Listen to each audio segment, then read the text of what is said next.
Here's more wrestling news for May 29th, 2023, and we're kicking off with AEW's Double or Nothing as Jade Cargill's reign as TBS champion and time being undefeated has come to an end.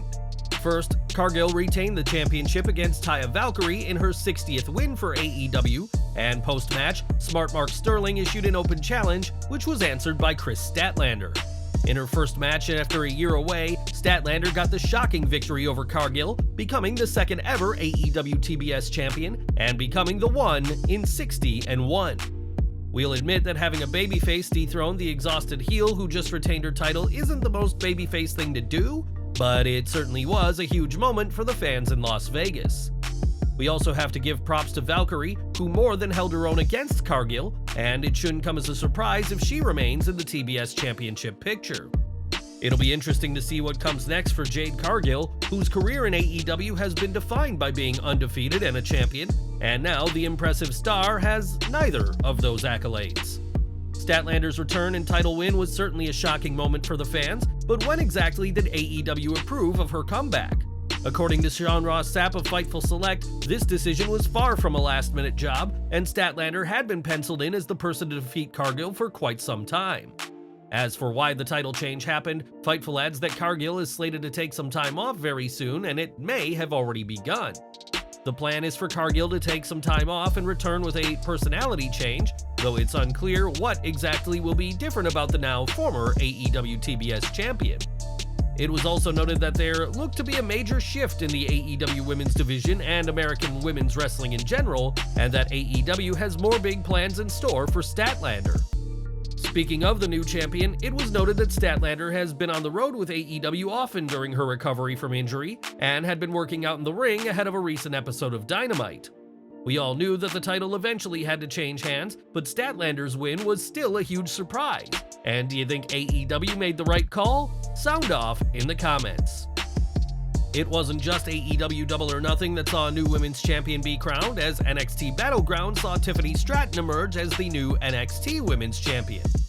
Winning an 8-woman tournament, Battleground saw Stratton defeat Lyra Valkyria in the finals, who sold an injured leg incredibly well. Stratton had quite the journey to the gold, having defeated Gigi Dolan in the first round, and then getting a surprise victory over former champion Roxanne Perez in the semifinals. Clocking in at over 16 minutes, the title match at Battleground was one of the longest women's matches in NXT in years, and after her big win, Stratton was embraced by Shawn Michaels backstage. Stratton has quickly become one of the stars to watch in NXT since she debuted on the gold brand less than 2 years ago, and what did you make to her title win at Battleground? Back to AEW, as this summer will be a monumental one for the promotion, with Collision set to premiere, CM Punk set to make his return, and of course, the All In event in London, England. For weeks, it's been reported that the coming of Collision will result in a brand split of sorts, with certain talent appearing solely on Collision, while others remain on Dynamite. When asked, Tony Khan has refused to comment on reports of any kind of roster split, soft or hard, but now the AEW roster themselves have been kept in the loop. Sean Ross Sapp reports that prior to Double or Nothing, a meeting took place, and it was disclosed that Collision will likely start with a soft brand split, which will develop into a harder one. This means, at first, it'll only be a couple of wrestlers who fans will notice only appear on either Collision or Dynamite, but this will quickly come to include more wrestlers as a harder brand split. This split is reportedly happening because of CM Punk, as because so many wrestlers are against him being brought back, it's easier for AEW to just have 2 separate rosters and keep him far away from certain stars. In the meeting, no AEW wrestlers were told where they would be going as part of this roster split, but expect a clearer picture once AEW Collision launches next month. Double or Nothing also saw Sammy Guevara and Melo make an appearance, and the couple had some joyous news to report. During Guevara's entrance in the AEW World Championship match, the pair had some cards with them, and the final card revealed that the couple are having a baby. The Las Vegas crowd were elated by the news, and the commentary team seemed very surprised, and we'd like to offer our congratulations to the happy couple on this upcoming addition to their family.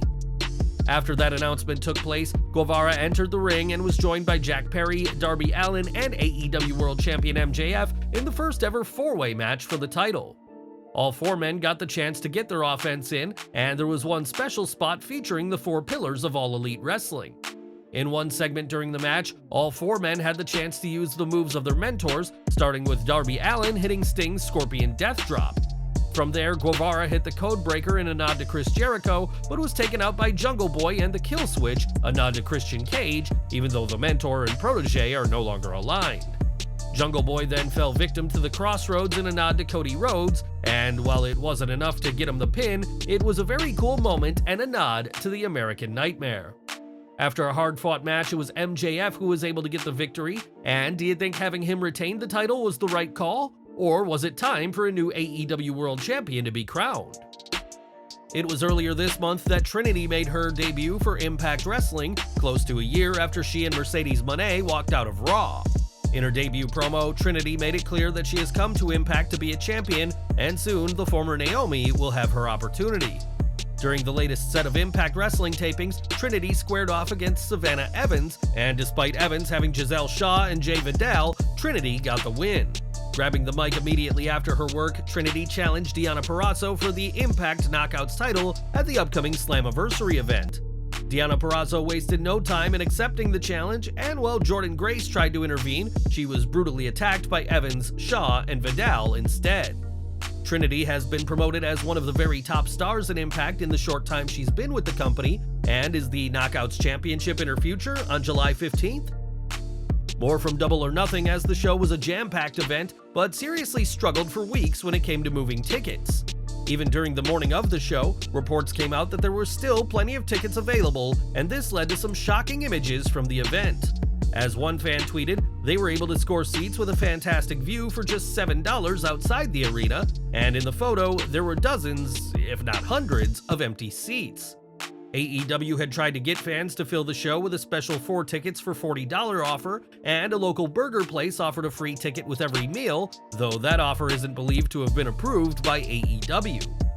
AEW has often prided themselves on having a fantastic relationship with fans, far better than WWE, but it's clear that the fan interest just wasn't there for Double or Nothing. Of course, if you watch Double or Nothing at home, the show will have been filmed in a way that made the arena look packed, but this is one image Tony Khan definitely doesn't want you to see. And we're ending with Double or Nothing, as the main event was the Anarchy in the Arena match, which saw the Blackpool Combat Club defeat the Elite. At one point in the match, Don Callis got in the ring, and after the show went off the air, Callis was seen choking Kenny Omega as the BCC and Konosuke Takeshita celebrated in the ring. Takeshita aided the Blackpool Combat Club in the match, attacking Kenny Omega, and with a possible new member, the BCC is looking more dominant than ever before.